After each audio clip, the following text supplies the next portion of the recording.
break it all down. The Vault Studio, the best show in town. Show in town, let's show in town, let's show in town. Lights on, mic check, game time, let's go. Jay George, Scotty running the show. Rock on the mix, keeping it tight. NFL talk every day, every night. And welcome back, boys and girls, to another episode of the Vault Studio. We're brought to you by the Sporting Globe. Quick reminder to bash the shit out of the bell. If you're listening on Spotify, subscribe on YouTube. If you're watching on YouTube, subscribe to Spotify. We love it. Get around the boys. To my right, a man that always makes his opinion heard and will fight to the death so you hear his point. The first man that will fight the gorilla, and he's told me the other 99 blokes can have the day off. 100%. George himself. Thank you very much. Beautiful, Scotty. And to his right, he's physically fallen off a cliff like a 30-year-old running back. He's the king. He's the king of dad rock, and he's got all the time in the world to troll anyone on the socials. Amen. JA. And lastly, he may be 5'3", but he walks around like he's 6'5". He's the king of the ones and twos, Brocky Tarantino. Stand on that. Very good intro. He definitely walks around like he's 6'5". He's definitely got a pep in his step. I don't know how he does it, but he does it. Shout out. The pep's gone, the knees cut. It's all the lack of deckings he has to build at home. I think. It makes him more tall. Yeah. Nah. We're off Billy this week. We love Billy. Oh, well, Brocky, do you want to start with what you did on Sunday and how you feel? Shout out. Destroyed my left knee in the Mother's Day Classic doing a 12K. Billy crushed it, of course, but So you actually ran 12 kilometers. he runs a loose turn there, George. He runs a loose. It was a jog. A brisk walk. I got the first K and a half done, and the left knee went, mate, you're a left guard now. What are you doing running? Wow. Hey, good effort, bro. You're a better man than me. I couldn't do that. No, I wouldn't run even get out of bed to run. The video of you finishing, it made it look like you were like, shit, someone's going to be videoing me. I better hustle the last 100 meters. Oh, wow. I knew Billy was there. He told me he'll get a photo of me. And Billy had a two, cappuccino and came back. it looked like you died several times and been brought back to life. During the Apparently, Did you take any of the electrolytes? oh no, it was a couple bottles of Why water did you afterwards. Shit yourself so bad. I should have had some laxatives. Hey, come on. Shout out to the Mother's Day Classic. It's Right on, for a Brocky. great cause. Thank you. It is a good cause. And Shout out to all the mums as well. Happy deserved. Mother's Day. Shout out to all the mums. We love you all because I am the MILF Hunter. Jesus. Shout out. All right, Don't let's go. Tyreek Hill. I've heard you hung up the hunting knives to just settle down to 1 mil. Better one than none. It's very true. All right, let's get the show on the road, boys. Can't argue with that. All right, what's the first topic, Brock? Because you haven't got it on the screen. Dude, where is my car? What? Derek Carr retires. Oh, Turn your dude, brain on. where's my car? Derek Carr. Just a fun fact on Derek Carr. Do you know he's 25th in passing yards in the history of the NFL? Yeah. If that's not a sign of modern day NFL, I don't know what else is. Because I thought Eli Manning was the ultimate sign of it when he was like 9th or something. But Derek Carr being 25th. It's some good seasons. Well, so I went back and had a bit of a look. So I was like, the recent memory of Derek Carr is that he sucks. He's been kind of handballed around. Banged up and injured. He's polarizing.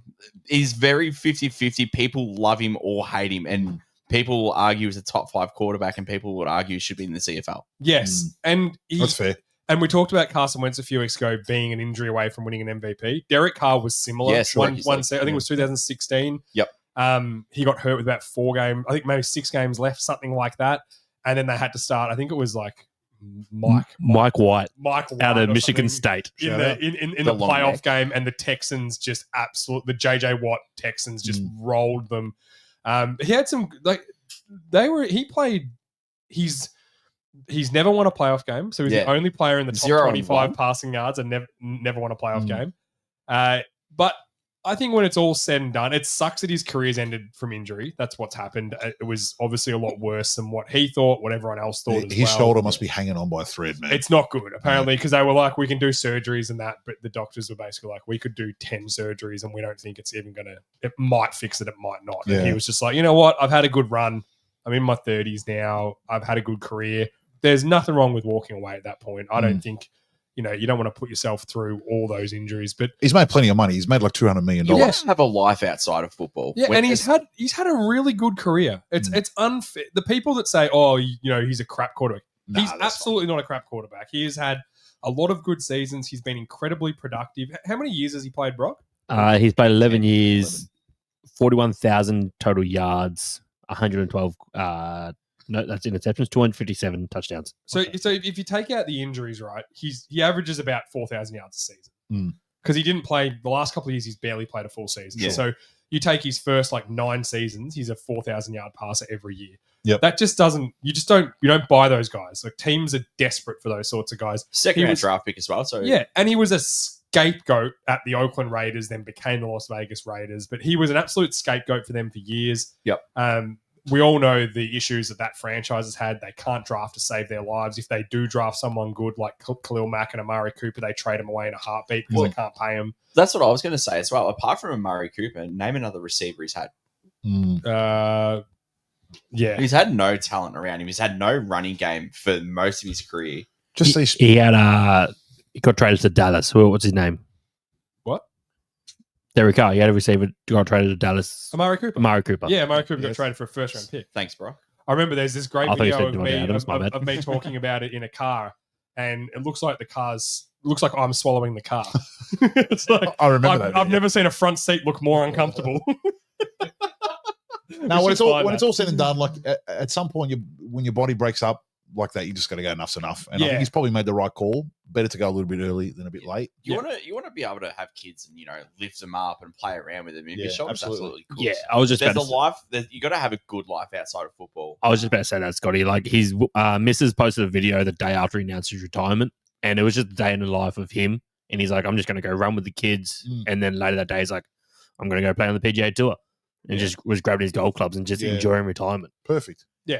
Oh, good luck Shout to out him. Derek Carr. Yeah, I think he'll probably end up in some form of media like his brother.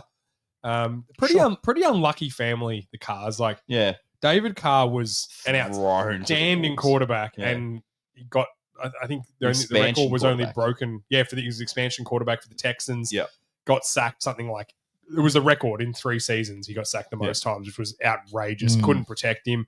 Got dinged up. Ended up as a backup. He's a really good media person now. Yeah, he's very good. It wouldn't surprise me if Derek Carr gets into some form of media. He's just that good. Smart, handsome, articulate guy. Wouldn't surprise me at all. Yeah, and was good fun. Was good fun to watch. Many a game I can remember watching him going, this guy's a bit of fun. He throws the ball around, he slings it. So we had a debate for a while that would you prefer Carr or Dak?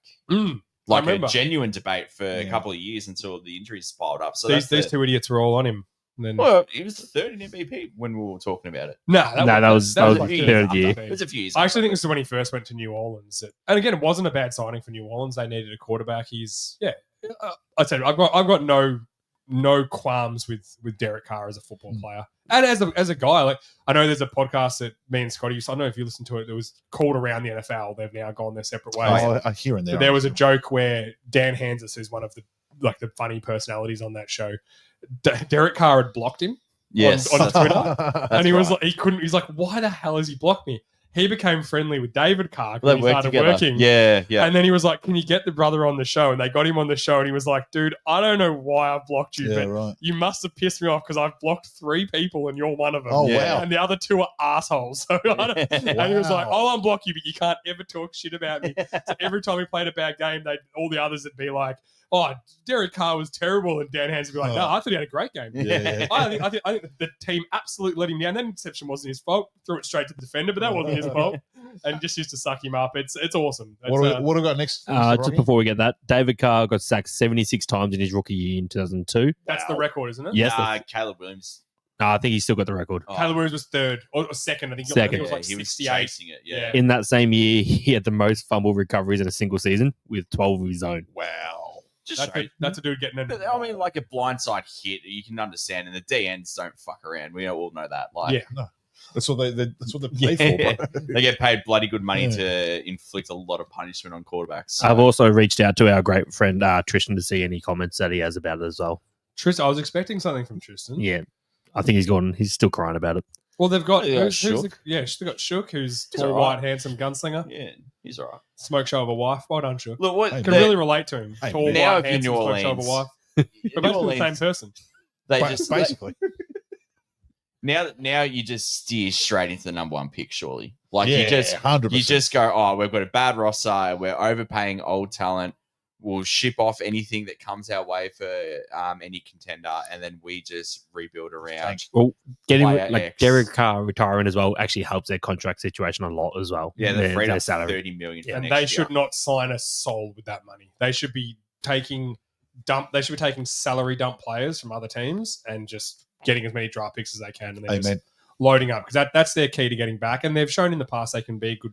They can draft well. Yeah, I don't think they're anywhere. I don't think Alvin Kamara will be on that team after next season. Well, I don't know if anyone's touching his contracts, but yeah, I wouldn't be shocked if Alvin Kamara gets traded to someone this year because he's on the last year. Agreed. Deal. No, Agreed. got extended, didn't he? Extension. It's like, might have. I think it's like 12 or 13 million. Yeah, it might have been like 25 for 2 guaranteed, so something like that. So yeah. That's a pretty dear contract to take on. But if you're desperate, you're desperate. Yeah, if teams are, again, like a contending team that at week 5, like we have no running backs, we're a running back away from... Or someone gets hurt. Yeah, we're a playmaker away. Let's get a guy in here. He's still got a little bit of juice left. So absolutely. All right, let's get to the Bengals, who have had just a... Bengals are a fucking train wreck at the moment, aren't they? Show of a couple of weeks. Bullshit. They've had a shit 6 months. Yeah. Scotty's right. Been disastrous. So they first... Scotty, you're... all over this. Dead fast on the T. Higgins move. Oh, yeah. Yeah. Terrible. They waited too long. They tagged him. I think they tagged him twice. Yes. They needed to just sign him 3 years ago when his contract was up, and they'd be paying him $24 million like Waddle, and it would look absolute like nothing. tops $24 million. Yeah, and I think they stuffed that up, and then now they've rolled in their first-round pick, Shamar Stewart, who, let's just say this guy is known as a pure pass rusher, and that's why he was drafted. He had 1.5 sacks in 3 seasons of college. Well, he's from Texas A&M, so their defensive front don't pressure. But still, 1.5 sacks for a pure pass rusher that's a first-round pick. It's not enough for me. Did you have a clip you wanted to play, Brocky, on it? Make sure you check into the video so you can see our clips. YouTube and Spotify have the video up. Today? I just decided not to sign those papers. Do you anticipate signing your contract before Monday to join the team, or you're not sure when that's going to come together? I would hope so. So that's Shamir Stewart basically saying that he's holding out. First 16th overall pick, I think he was, 16 or 15. Yep. Who, again, a lot of people think was a bit of a reach. We'll see how it plays out. Reaches can sometimes come back to embarrass everyone. You know, sometimes the worst player you think someone drafts ends up being a stud, so we never know. True. He certainly has all the tangibles to be a very good football player with athleticism and size and everything, which most of these first round plays run really well. He's actually he's quite a complete and plays hard physically. Yeah, I think I saw someone say he's one of the most physically gifted defensive players in the draft. Like he's pretty quality in terms of that area. But he's holding out, doesn't want to sign his rookie deal, and it's due to injury waivers. I believe that the Bengals don't pay guys if they get injured in training camp and stuff like that. Their contract doesn't hold up. Right. I always thought rookie contracts were fully guaranteed anyway, so it didn't matter. No. There may be, but I think the years all change. Yeah, potentially. But I think the value of the contract's the same depending on the pick, but every team has the guarantees a little bit different. Like they could be literally arguing over $2 to $3 million on a $250 million cap. 270, I think it is now, actually. And a franchise that's worth probably billions. $4+ billion. Yeah. Just pay your guy. Like your star quarterback had to come out on every show and explain to you through the media how to pay your guy. Literally had to do a whole press circuit around 4 or 5 podcasts. Hey, so this is how the cap works. And then until it came back and they were like, well, you could take less money. No, I'm taking less money. No one's doing that. Yeah, that's my favorite clip ever. That was on Barstool. Barstool. When they're like, so there's 3 ways to do it. We can all take less money. We can move stuff around and backload it so we free up cap. Or we can cut some guys. He's like, so would you take less money? He's like, no. We can just clear up some cap. It'll be fine. No one's doing that. No one's taking less money. As Liam Neeson once said, I'm not taking a pay cut. That doesn't solve the problem. That's right. Yeah. I mean, the crystal ball in the future for the Bengals is bleak, I think. You piss off your star quarterback and every team would take Jamar Chase. So if you really stuff this up, like you're right back at square one. And Brock has put up on the board as well that their second-round pick, linebacker Demetrius Knight, is not participating in drills because Cincinnati's rookie waiver, unlike those other 31 teams, does not fully protect players. All NFL teams use waivers to protect unsigned rookies before contracts. But Cincinnati's waiver only covers disabling injuries. Yeah. according to the league source familiar with the league, with the language. Sorry, yeah. my bad. Good reading. So every other team, basically, if you have a slight tear in your calf, bang, you're getting paid. Bengals, you have to tear your calf off the bone, and then you're. So there's a contract dispute, and most other guys, when they're in a contract dispute, will still train because they're protected under that waiver. Yes. The Bengals don't do that. So if he trains without signing that contract, then he's not covered. To be fair, I think 20 or 25 teams have pretty much signed their draft class. Yeah, it's bizarre to me. When you draft a guy, it's pretty clear cut what you have to pay these guys. Work out the guarantees and get it done. Like the Bengals just seem to have this constant issue around contract negotiations and money. They're inept. Like I don't hire a money guy like every other team does. I think it's just they just don't have it though. They have money. Like it's a $5 billion. Like the Washington, it's free money. Washington are the clusterfuck franchise of the last 30 years, right? They sold for $6.2 billion. Like I'm telling you, if the Bengals hit the open market tomorrow, they're getting $6 billion for it. Yeah, you're not wrong. It's just the going rate for an NFL franchise based on how much money they pull in. They pull in like $2 billion a year based just on TV rights. Yeah, it's crazy. Like so, people are paying this sort of money. I just don't understand why they can't get this right. It seems to be a constant issue for them. And we can move on to the next guy who's having issues, which is Trey Hendrickson. This is a big story, man. It's been talked about a lot for the whole off season. Yeah. He wants more money. He's going into the last year of his deal. He wants an extension. People who are going, oh well, it's he's got to play on his contract. No, everyone gets their deal done before they go into their last season. It's very rare, unless you're a lower tier player. But when you're the leading sack getter in the NFL last year, being a prolific performer for the past 4 or 5 years for them, and before that in New Orleans, they got him in a scrap heap. And his last year in New Orleans was outstanding, and New Orleans literally did not have cap space to sign him, which we all know. And he went there. He's played his ass off. He was the best player on a terrible defense last year by far. Agreed. I don't understand. I guarantee you there are, I won't say 31 other teams because a lot of non-contenders don't want this guy, but there are probably 15 teams that think they're in a window right now. 8 to 12 that are definitely that are like, calls. We're interested in him. And all these guys are doing is tanking. They're tanking the value he has for the trade. And I think Bryce got another video to play on trade talking about Cincinnati Bengal. Wow, that's a tough question too, because you try not to let the business become personal. I think over the last week, got a neck like Scotty. So, it's Amen. become personal, I respect it. unfortunately. And when there's a lack of communication in any relationship, if it's business or a personal relationship, lack of communication leads to animosity, and that leaves my narrative only to me with no clear direction. So the lack of direction, the lack of communication is leading to things that are allowing me to think about what's going to happen more than how great they have treated me over the last 4 years. Because let me say, my son was born, I've said it to everyone, my son was born right up the road. My wife worked at the Cincinnati VA. This is my home, and I wrote that yesterday. It's home.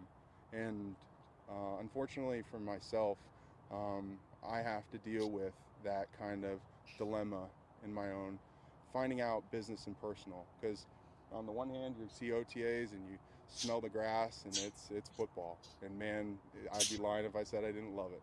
And on the other hand, there's a proper time for that. And there's a lot of things that have to change before that happens. Longest short clip I've ever seen. Pretty fair points from him, though. Extremely fair. He is a stud player. Yep. There's no secret around that. He's a team player. Who's saying he's not? No. He's not being respected like one. But sorry. The Bengals are saying he's not. Yeah. Well, because they're not risking. Give this guy 2 years, $30 million a year guaranteed. 2 years, $50 million fully guaranteed for the last 2 years. Yeah. And just say, hey, you're our man. You got your next year's deal, which you paid quite well. We're going to give you a big signing bonus. Maybe it's $50 million, and you give him a $20 million signing bonus. There's your upfront money. Let's go. Like, we need you. We want you. We've got a great offense. You're our best defensive player. We're trying to rebuild this. We've got young Shamar Stewart that clearly needs some guidance there as well. Not saying he's in the wrong, but he clearly probably needs someone to put their arms around him and go, hey, I've been here before. You're all good, dude. It'll work itself out. Yeah. Sort these two players out and then go on to what I think the Bengals are a contender. I think anyone that has Joe Burrow have the ability to be a contender. He's a winner. He's a proven winner. He's won with less talent than they have right now. If they had a decent defense last year, they would have been great. Their Super Bowl team was absolutely stacked. Their defense was very good in that. And Bates and they've just got, and again, Bates, they flicked him aside like it was nothing too. Yeah. And now he's dominating in the worst defense in the league. Yeah, I just don't understand why you can't get it right. For years we were like, oh God, the Bengals, they just can't land that. Since Carson Palmer, they just can't get the quarterback right. They finally landed on a generational guy like Joe Burrow, and then they can't get the rest of it right around him. And how it will end up is, I guarantee you, Burrow will just be like, I'm out. Oh, yeah. That's what I was alluding to before. Yeah. Yep. Like, this is crap. This is a shit franchise. I'm out of here. And the thing is, getting that generational franchise QB is the fucking hardest part. You get that part done, you're like 80% of the way there. It should be so And easy. you're pairing up with one of two best receiver in the league. Yeah. And T. Higgins, I think T. Higgins is the best second receiver in football with Devontae Smith. I put them in that same category together. That's fair. I think they're outstanding. Yep. So you've got all the pieces. Like, you look at other teams. Addison's in that conversation. Addison's very good too. But you look at guys, you look just in the AFC alone. Bills, Ravens, Chiefs. What have they all done? They've nailed the quarterback, right? Amen. And they've been a contender ever since they drafted those guys. Yeah. They've been perennial playoff teams, perennial division teams, like the division championship, AFC championship, Super Bowl playing or winning teams. Like, not the Ravens. Well, they've been in the conversation every year. They are. That's a little snipe at Brock, but they're a good. They won. What did they win? 13 and games. The reason why is because they've got Lamar. They're in that Exactly. because of that. And they keep building around negotiate it. very smartly, though. Yes. They don't stuff up the little things on the outside. No, it's just the Bengals they're irritating. They're an irritating team. I think every time we've spoken about the Bengals during the offseason, it's just been nothing but negative. And it's all been brought upon themselves. Yep. Every part of it, they have just done the wrong thing. They didn't sign guys early. They argue with their stars. They pay them late.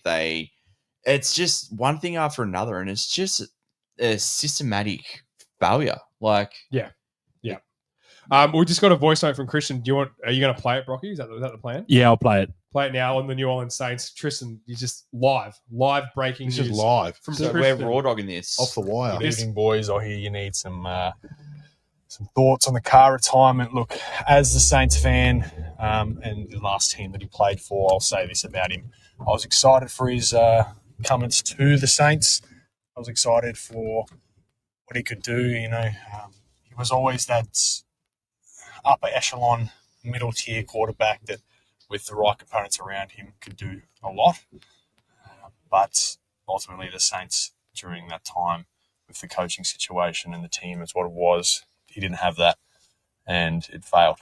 But the retirement, really, he's done the city and the team a favour. He's freed up some money for us. He's still got his penny's worth. He really could have just sat out the year and fucked it. Said, you guys, your fans have treated me like this. I've been injured and put my body on the line for you guys. Now I'm going to get surgery, fix myself. But he's not that guy. So he's really not that guy. He's never going to do that to the people he plays for, the team and the city that supports him. As a Saints fan, it's disgusting how he was treated by us, I'll admit. That's pretty fair. Very fair. And it's sad how this is how his career ends. But look, it is what it is now. We move on. The Saints fans are a bit happy, almost too happy. Everyone's got their sights set on these new quarterbacks. I, for one, aren't as confident as some, but it is what it is. I will see you boys during the season and update you on my thoughts and opinions. Cheers, boys. There we go. From Tristan, the man that knows. Go arrest the bad guys, Tristan. I hope he's in the squad car right now, driving out, recording that. That would have been even better. Would have been great if he's like, hold on a second, got to pull someone over. Clearly not driving with his phone. Absolute legend. Thanks for sending that in. And if Bengals fans, if you've got some takes on the Bengals and where they're at, I don't think I actually know any Bengals fans, to be quite honest. I don't think they exist. Well, Billy's a Burrow fan, but Billy, give us some insight on the Bengals. But I don't actually know any just genuine Bengals fans. Yeah, no, they're probably. While that was on, and don't ask me how I got here, but is Marvin Lewis the best coach in history for just like band-aiding all this bad stuff for 10 years and just having a mediocre He was team. there for like 18 years. I know, but like He was there after the 2000 Super Bowl with Ravens won. Yeah. So he was there from like 02. to like 15? Oh, maybe longer. Like he was there a long time. But like, did he just band-aid this whole organization? Yeah, obviously he did.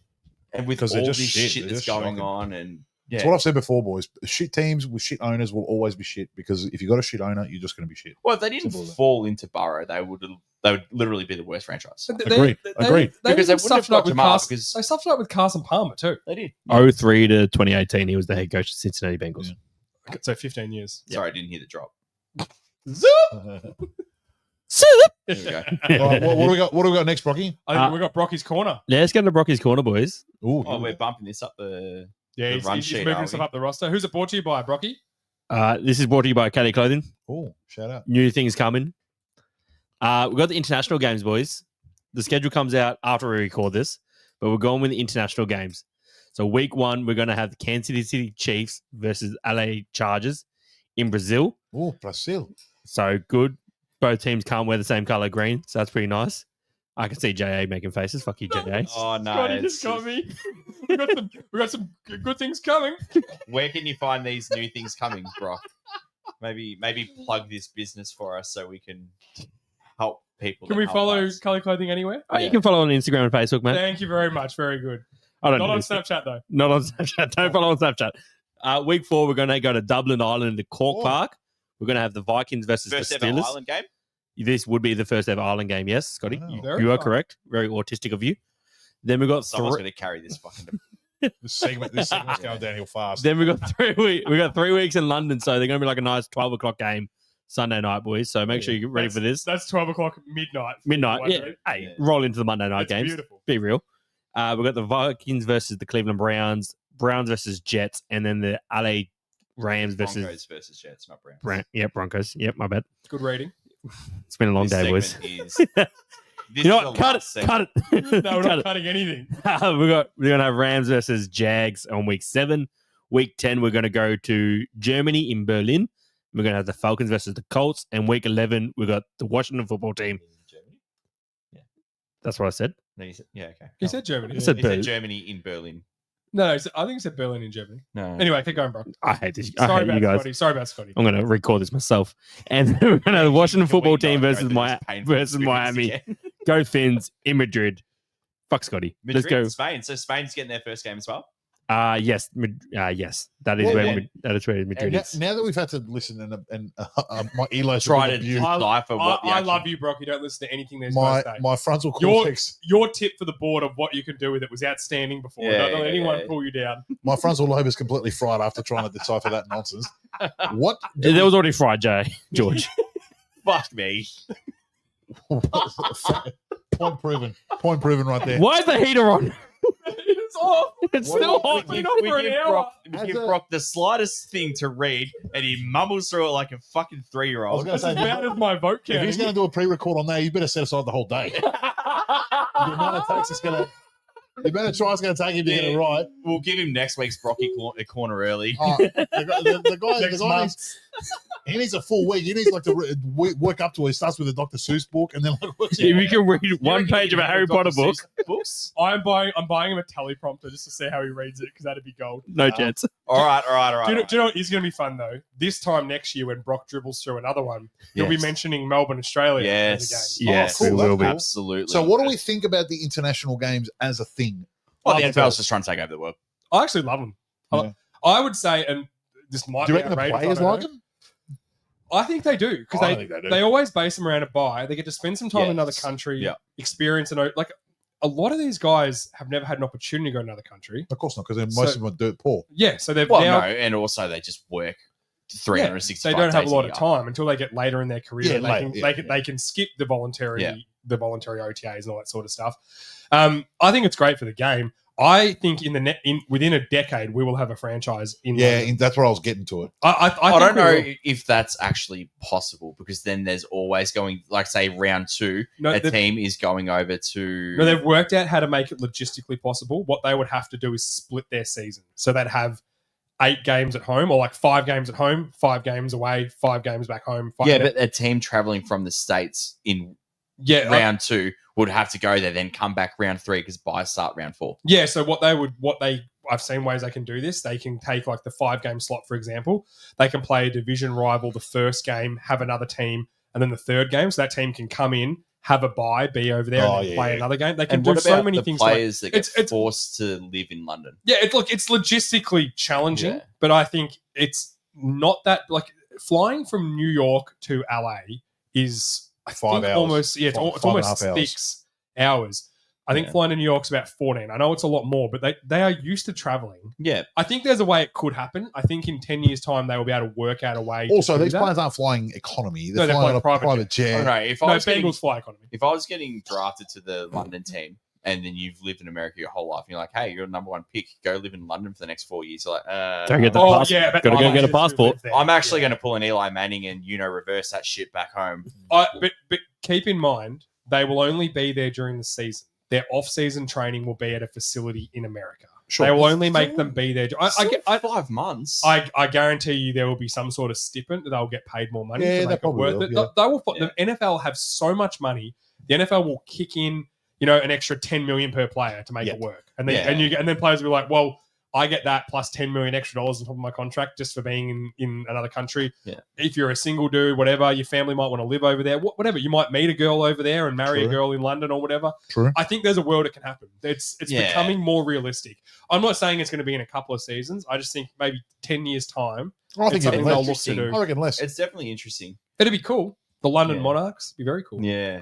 All right, let's get to our feature subject of the week. I want to give a shout out to our boy Tommy Arthur. Oh yeah, doesn't just create good songs, but he gave us a bit of a tip for what we could do as a top 10 because we didn't want to do just quarterbacks. Obviously, always going to be one we're going to do. It's going to be good fun. It's a pretty polarizing topic. He sent us one that we could do the top 10 rookies from last season, and we all instantly fell in love with that. Yeah, it's a great call. Yeah. Shout out, Tommy. So we're going to do that today. We're going to start with our honorable mentions. We've got Zach. I had so many mental gymnastics for this. Like I was saying before the show, I had 15 guys, and the 7 through to 10, and then 10 through to 15, mumbled them around and jumped them up and down. And for 3 days, it took me to send this in. Yeah, and I'm still not happy with it. Hey, that's cool, man. Have you been examined for autism yet or not? No, it's just you should be, yeah. Have you seen my draft preview? That was my full yeah, no, we saw it. You were in full flight, bro. Yeah, I could have done more. I've only seen one thing more autistic, and that was 37 seconds ago. That was not autistic because a lot of autistic people can read. That was just straight retarded. And they have logos. That's anti-autism. All right, the honourable mentions. We have the honourable mentions are so there was 15 players total that got into our top 10s. The honourable mentions are Drake May, the quarterback from New England, Zach Fraser, the centre from the Pittsburgh Steelers. He's a star. I love him. Lad McConkey from the Chargers, Edrin Cooper from the Green Bay Packers, and Bucky Irving from the Tampa Bay Buccaneers. He had a great year as well. He was really good. Only two rookie running backs had over 1,000 yards. One was Bucky Irving. The others was the guy from New York. Tracy. Yeah, I can't remember his name. Tracy. I think it was Tracy, wasn't it? His last name's Tracy. Yeah, I can't remember his first name. Zach Tracy. No, it's like I think that's an old NFL player. But yeah, and Bucky Irving was one of them. He had a great season. I had him just off my top 10. He was in my starting list. I just couldn't get him on there. I think I finished with him in the list. Yeah, I think. Well, he got 4 votes, so that means that someone either had him at 6, which I doubt, or had him. I had him 8. Oh, Brock had him 8 as well. And Scott, did you have him in yours? Yeah, I had him in mine. I think I had him 10. Yes, that doesn't add up. This is 3. So Brocky had him at 8, and Scotty had him at 10. Did Brock add these up? And that was it. No, ChatGPT added this up, so they've added. Don't give out our secrets. They've added an extra point. I had Edrin Cooper. I had him quite high. Yeah, I had Edrin Cooper at mine. Oh, no, they're in the white. I had him at 8, and the reason being that was he plays every position on that front. He plays edge rusher. He plays middle linebacker. Sam, Will, Mike. He plays them all. Yep. And was kind of a bit of a revelation for Green Bay last year. He was very good. Very good. He was an absolute dog. His stats were really good. A lot of tackles. had some sacks, had some pressures, had an interception as well, a couple of forced fumbles. He was just a really all-round good player, and I can see him kind of being, in the next couple of years, being a really big player for the Green Bay Packers. Amen. Lad McConkey was a 1,000-yard receiver on a Chargers team that had not a lot of talent and didn't throw the ball a lot, which is a great sign. And Zach Fraser, I actually had him in my top 10 at one point with Pooney from the 49ers. Same. And I just couldn't get him on. But I know, George, you had him at 10. He's a star. He's going to be really good. And to go back what I said I think it was a couple of months ago now, draft centers. Just draft In the centers. first round, They just end up being really good football players. Yeah.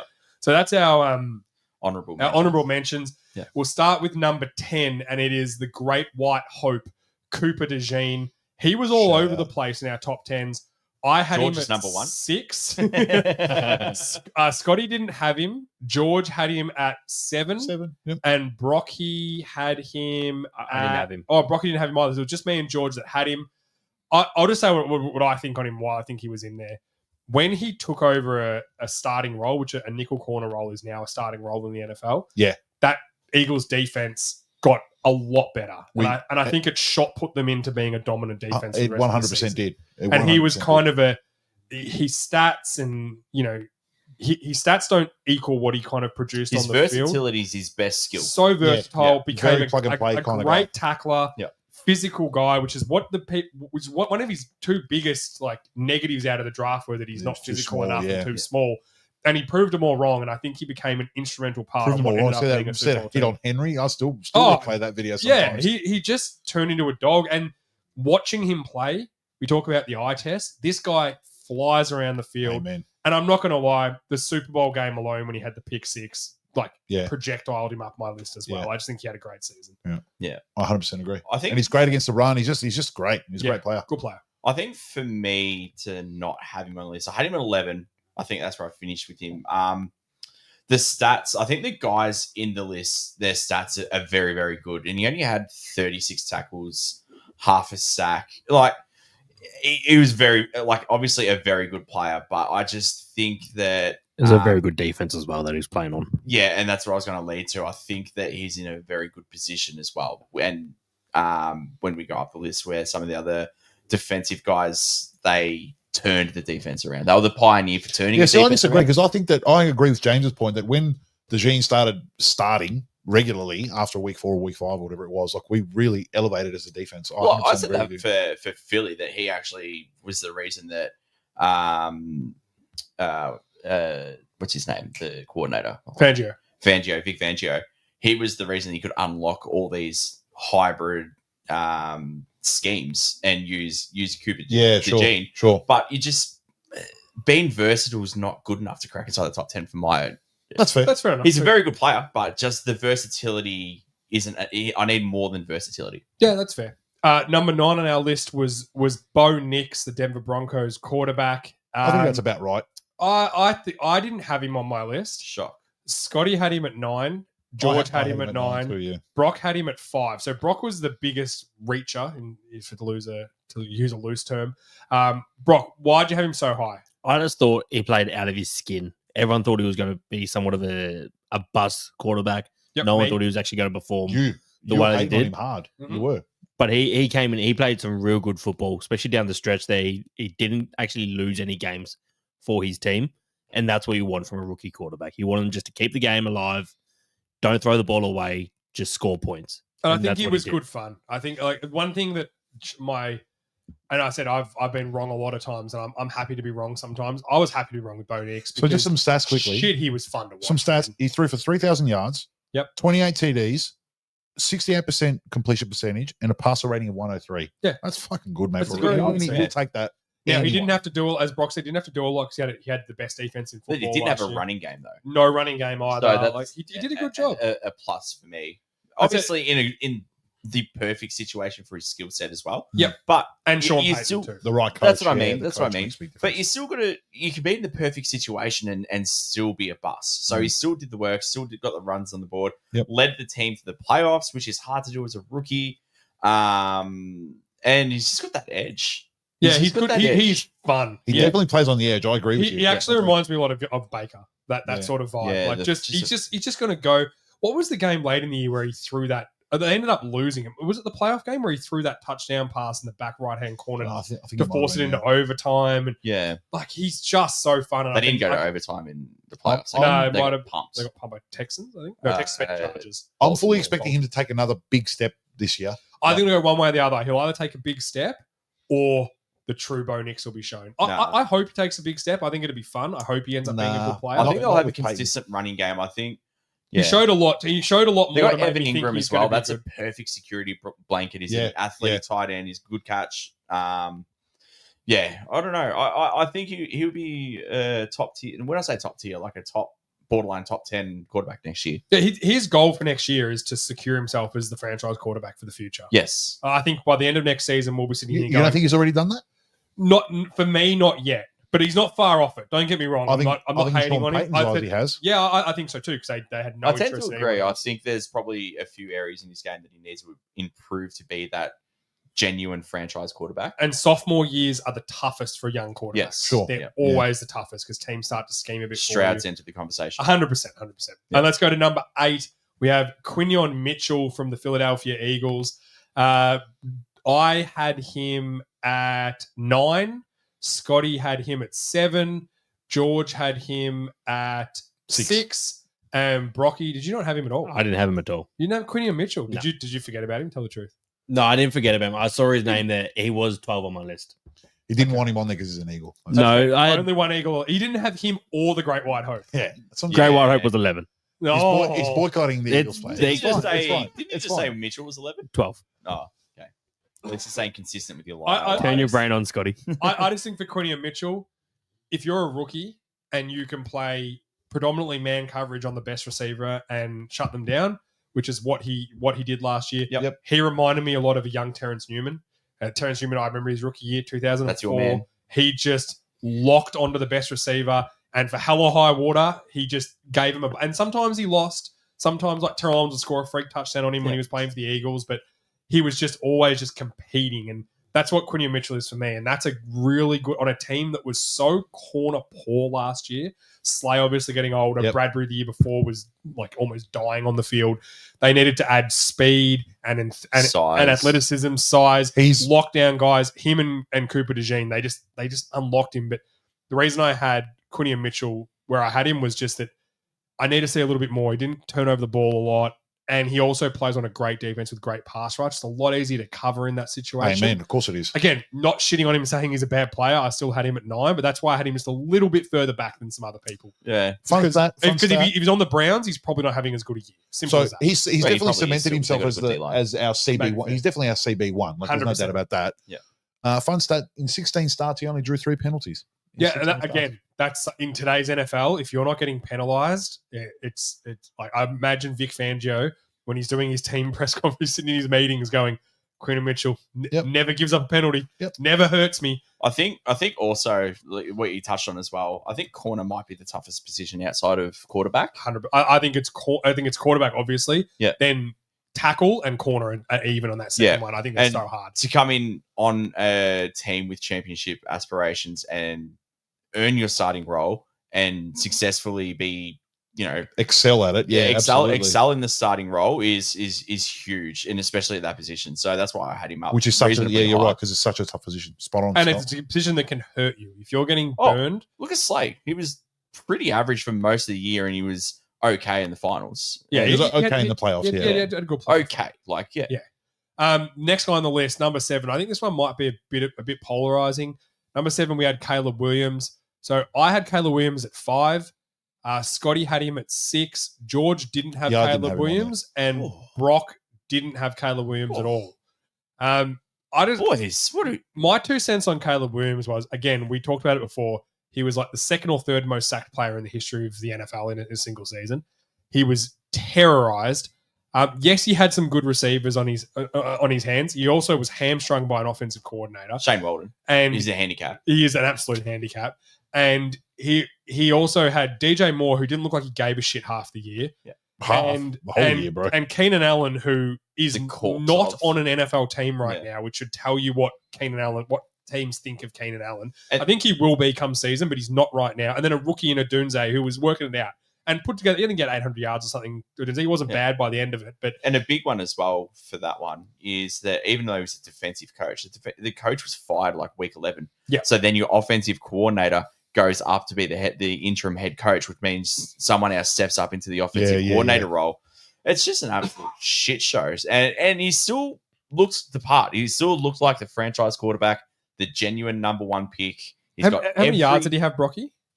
Yeah, I was just trying to find it now, but I couldn't. 3,541 yards, 20 touchdowns, 6 interceptions. So he was 500 yards off being the first Bears quarterback to ever have 4,000 yards. 562 attempts. It's wild, and he was massacred. Yeah. If you half those sacks, he's probably breaking the 4,000 yard mark. And credit to the Bears, they've had an off season where they've just gone, okay, that's our problem. And I hope they've fixed it. Time will tell whether they have, but they've brought in the guys and they've attempted to fix it. The point is that at least they're trying. They're trying to do the right something. thing. Yeah. They're doing an anti-Cincinnati Bengals and trying to fix problems, not make problems. That's fair. And I had him at 5 because I just think they've had a big offseason. They've got their coach. They're sorting their line out. And his arm talent is just insane. Like some of the throws he makes. Put it this way, Jaden Daniels is coming up a bit later. But if I had to pick again the draft next year, I am still taking Caleb Williams number 1. I agree. I'm still taking him. Yep. I just think he's a much better prospect overall. Not saying that Jane Daniels isn't going to be an amazing player, and again, we're going to talk about him soon. He's going to get his due respect. Are you talking about like he's got a high ceiling? I just think Caleb Daniels' ceiling is high. I think we saw Jaden Daniels' ceiling, and it was very good. I think Caleb Williams can even get higher than that, and that's actually a massive credit to both of them. Yeah. Yeah, I genuinely agree with that as well. Yeah, I think Caleb Williams, we scratched the surface of what he's got. You see the raw potential there in a really average situation. And on the other side of the coin, Jaden Daniels was, good talent in a very good situation that was very quarterback friendly. Yeah, and everything went their way. Sort of thing. Yeah. Georgie, explain why no Caleb Williams in the top 10. What was your thought around it? I just didn't like a lot of hype around him, and I don't think the performances match the hype. Again, I know he was hamstrung by his O-line, hamstrung by Eberflus getting fired, and then there's always fucking turmoil at the Bears one way or another.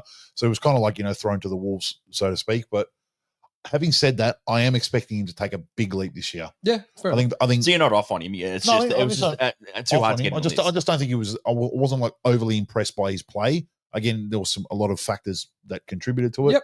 But Johnson is the perfect coach for him. I think that's going to be a really good marriage. It's going to be so fun. Chicago are going to be fun this year. They got Loveland as well. Yeah, they've had a really good offseason. Yeah, they've had a great offseason, which is rare for the Bears. In theory. And it's all we're talking right now. Yeah, but again, at least they're trying. They're doing something. They're seeing their deficiencies and they're addressing them. And I feel like it's the first time in a while we've seen a Bears team actually be like, all right, we've got to fix our deficiencies and try and we've now got a guy we like. We've got to try and fix that. And I know that we've said this before, but they've got the best head coach that was on the market. Yep. They got the guy that everyone else wanted. Yep. They fortified the O-line. Their defense was still very good even when Eberflus left. Well, they got the best center on the market easily in Dolman. Yes. And then they got the best guard who wasn't on the market. Like if you'd said, at the end of last season, Tooney's going to not be on the Chiefs next year, people will be like, what are you talking about? The Chiefs are desperate for him. Yeah. In fact, they went and got him for not a lot. 5th round.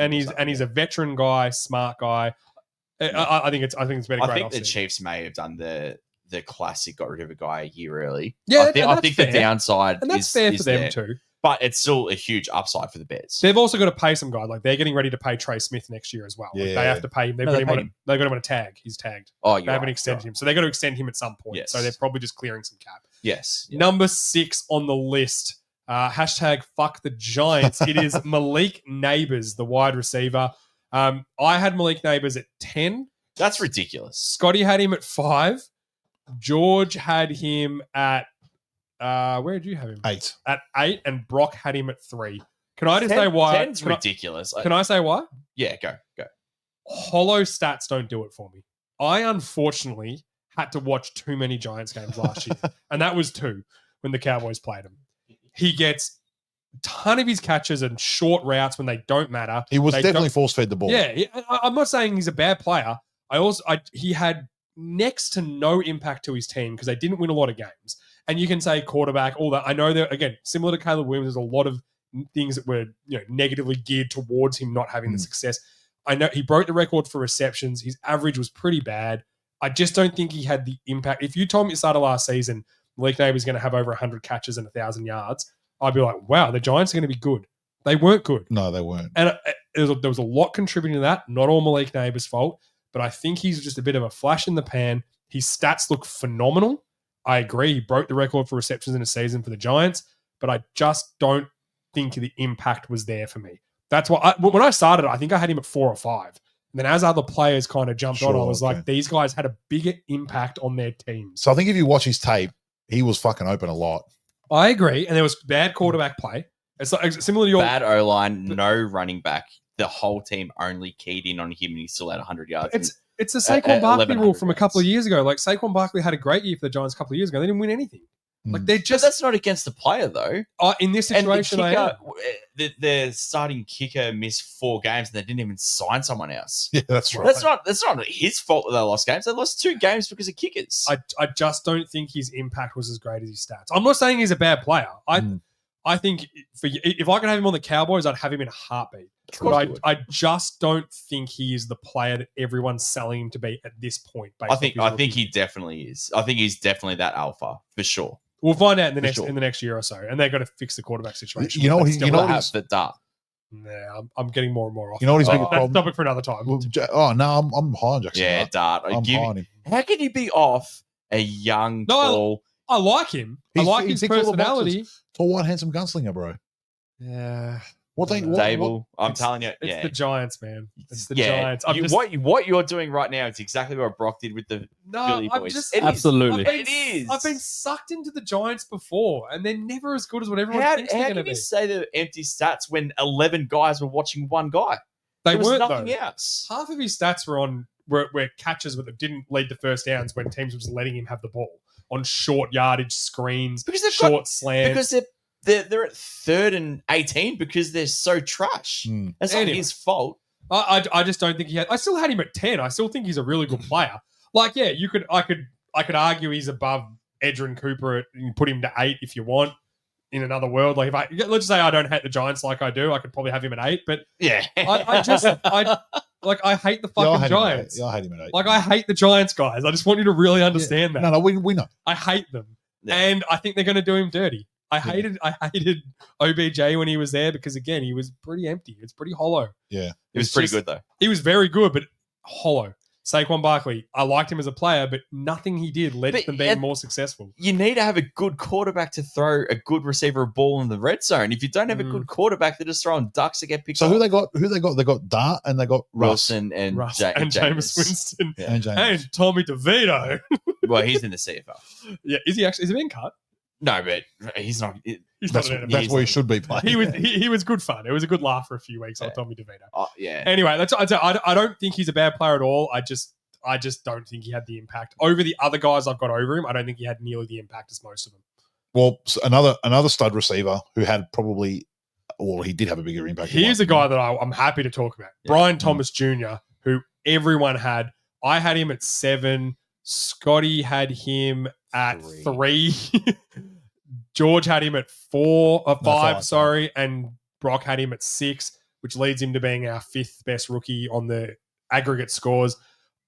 This guy was a game breaker. Now every time he touched the ball, it looked like something was going to happen. Yeah, and that's a guy I can get around. Like he's a genuine playmaker on that team, on a team that was pretty devoid of it last year. They didn't have a lot of playmakers. Yeah, so can I say why I put him at 3? Yeah, because that's high.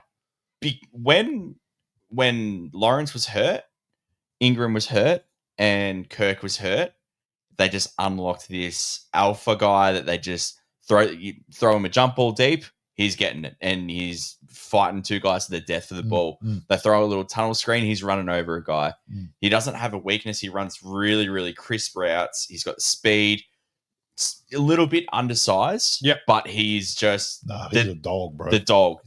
And I love Verse, and I really wanted Verse to be in my top 3. But what Brian Thomas did like you said, they started off the season with a lot of talent, but the talent dried off, and then he just shined brighter than what anyone. Yeah, and no matter who was throwing in the ball, even fucking Mac Jones was throwing in the ball. He was still fucking. He made Mac Jones get a contract. Yeah, 100%. Like he's such a stud. Yeah. So if I could pick any offensive player from this draft, I'm taking. So he led all rookie receivers. That's unfair, but it's Brock Bowers. But anyway, he led any receiver from this draft, I'm taking him.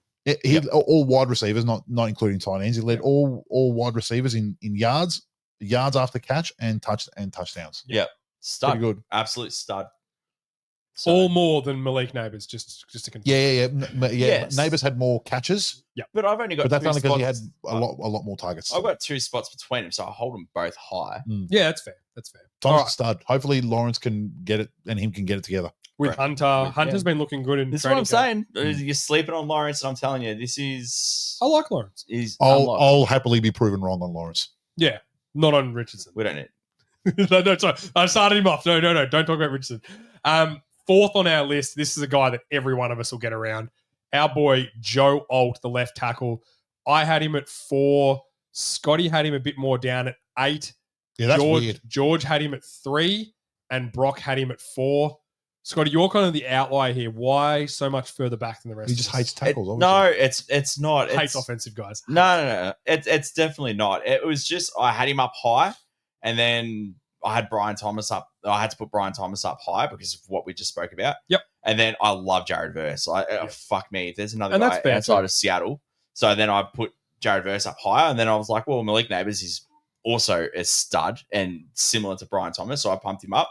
And then Joe Alt just slipped, and I just like every time I try to put him back up, I was like, yeah, but the Chargers they didn't really run the ball that well, and they didn't throw the ball enough for him to make a big impact. And I think he's obviously a stud, and he's going to be an all-pro, multiple all-pro player. Yeah, and it's not a knock on him, but I just think that the guys in front of him, A, showed more, and B, were in more positions of need for their team. Yeah, that's fair. And I think the reason I had Joe Alt so high, like I had him at 4. So me and Brock had him at 4. Georgie had him at 3. I just think that, as we said before, playing tackle in the NFL is so hard. fucking hard, bro. And I think that if it wasn't for his slight regression in the back end of the season, when he clearly just got tired, dinged up. I looked into that because we've spoken on this before, but I looked in and I got a stat here. In his last 9 games, he allowed 2 sacks and 1 QB hit total. Yeah. In his last 9 games they this season. couldn't run the ball as well. That's where Joel needs to get better. I think if Joel wants to be the best right tackle in football, sure, he's got to get better. Still pretty good the for ball. fucking rookie. Oh, outstanding. That's why I had him. That's why I had him at 4. Yeah. I just think he's such a good football player. And another stat I got here: he never gave up more than 2 QB pressures in any one game. No, 2 was the most he gave up. He's an absolute stud. But it's as a fucking rookie tackle. If he was a quarterback, he's rookie of the year, comfortably 100%. based off that sort of output. But he's not a quarterback. He's a right tackle. But the Chargers absolutely nailed one last year. I'm so glad they picked him because he's such a good dude. So I actually follow him on Instagram, and he's hilarious. All his stuff is just literally him on the farm. Yeah. Oh, moving this Baylor. You know who's if you want to follow a funny O lineman, Landon Dickinson's a good follow too. He's so funny. He's funny. He's a just corn-filled farm boy. Farm boy. I couldn't get that out then. I was trying to say something else, I think. Let's go to number 3 on the list. I think this one we're not going to have any arguments as well. This is our boy Jared Verse. Yeah, these kids are stud, man. So I just want to say, so Jared Verse is 3rd on our list at 26 votes. Just everyone remember that. 26. Joel had 25. Jared Verse at 26. I had him at 23 as well, so that's no slouch. I had him at 3. Scotty had him at 4. George had him at 4. And Brock is fucked us. What the Brock fuck had him at 7. Which is that's fine. Brock, give us some insight. Very much like Scotty with the good players as well. Like I really like Verse, but I like Bo Nix. Joe Alt had a great season. Neighbours broke the record. Brian Thomas broke the record. Brock Bowers and Jaden Daniels were all studs for rookies as well. So he just sort of slipped down the board for me, realistically.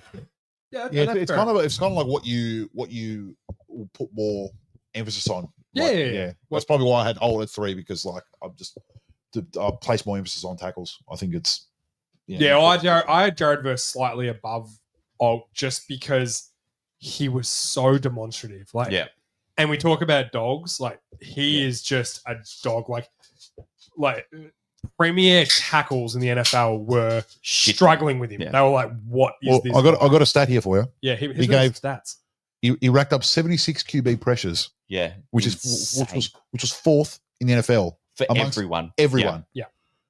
the three names above him: Miles Garrett, Daniil Hunter, and Trey Hendrickson.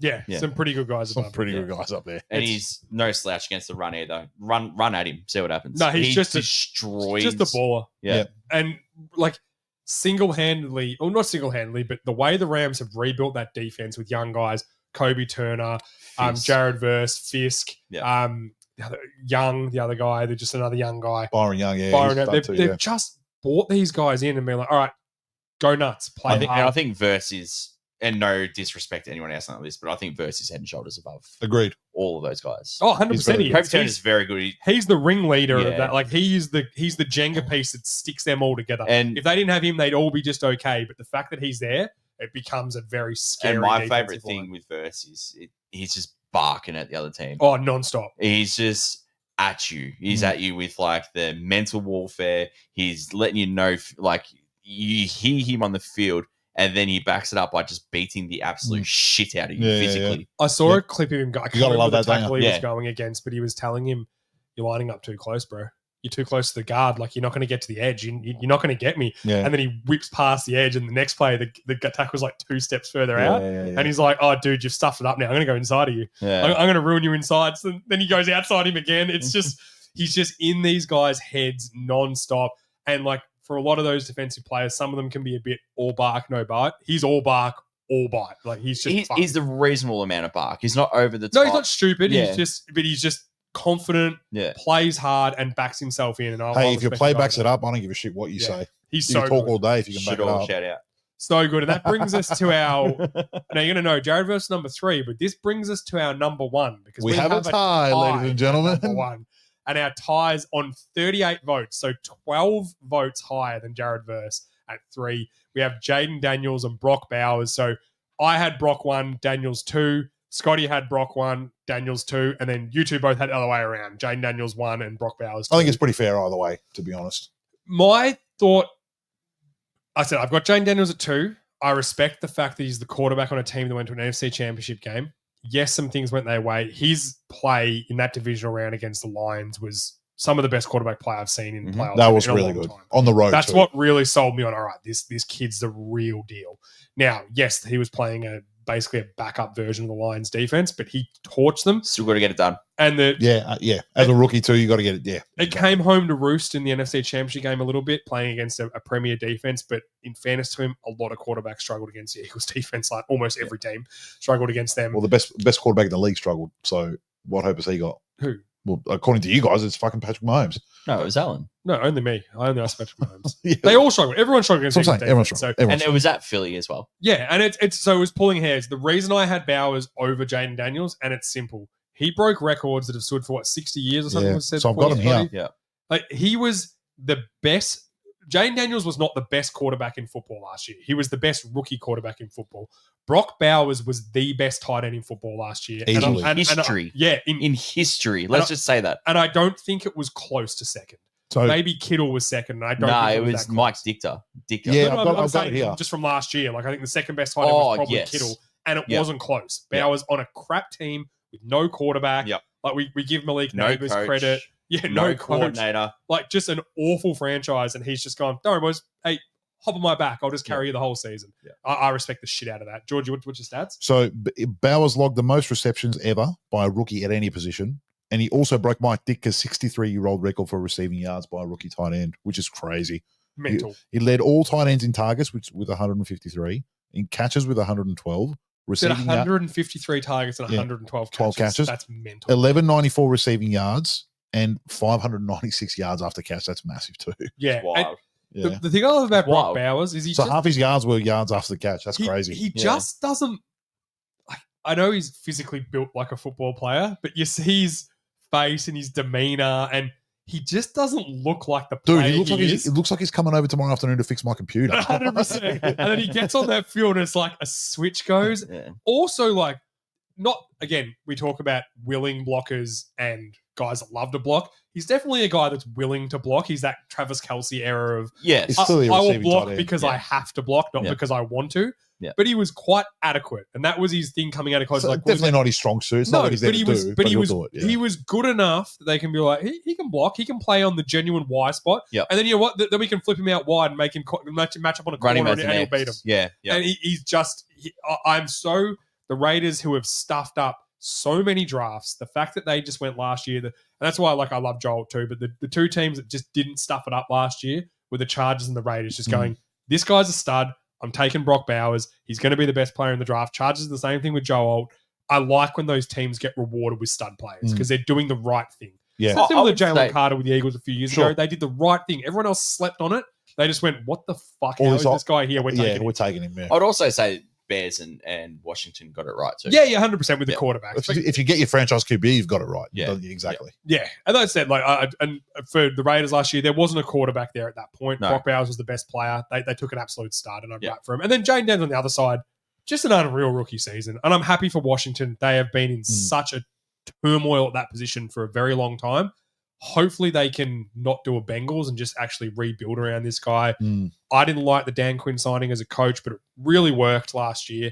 We'll see how it plays out. We've all got our opinions on how Washington will go next year. I think we're all similar. They won't be as good, but they've started to build that really solid foundation with Jaden Daniels, and it's a pretty strong one. I'm not high on Washington this upcoming season only because I haven't loved their off-season signings and their moves, but they've really got one with Daniels. And I think that well, I've mentioned this before, but that rib injury that he copped in the middle of the year really hampered him in that middle part of the year. I think if he can stay injury-free, which is hard for a smaller guy and a running quarterback to stay injury-free, but if he can, I think he will elevate his play again this year. What amazes me with Daniels is he looks like he just can't be sacked. Yeah. But there'll be a guy right on him and he just scrambles away, but doesn't run with it. He just runs 10 yards out to the right and the guy all of a sudden the other guy hasn't moved.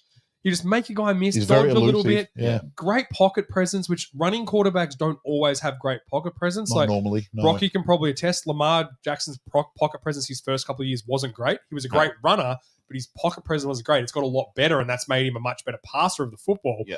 He's already got that. He's just very polished. And I said, but that divisional round, I was like, I like Jaden Daniels. I'm a little bit unsure of him, similar to what I am with Bo Nix, but that divisional round against the Lions, I was like, nah, this guy's a dude. He torched them, bro. He's a dude. Like, he can play. I was absolutely wrong. I had him as a bust for the You did, draft. Yeah. Oh, really? Okay. Yeah, Scotty didn't like him at all. Didn't like him. Smaller frame guy.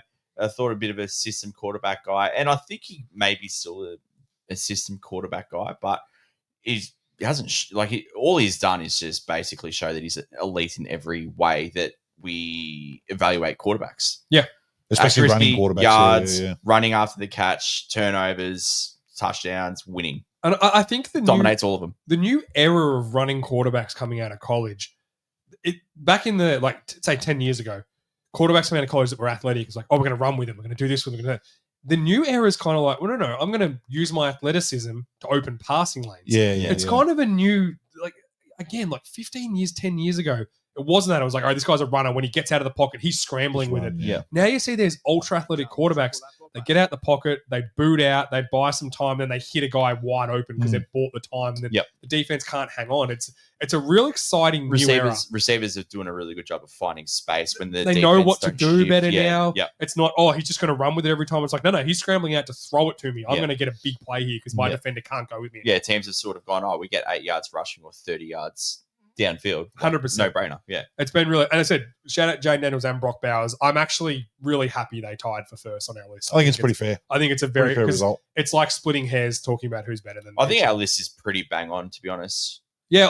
When everyone sent the lists in, each of you sent them to me, and George said to me, oh, here's my list. And I'm like, mate, it's not that far off mine. Yeah. The fact that we've got how many rookies that played well last year and we only had 15 guys that hit a top 10.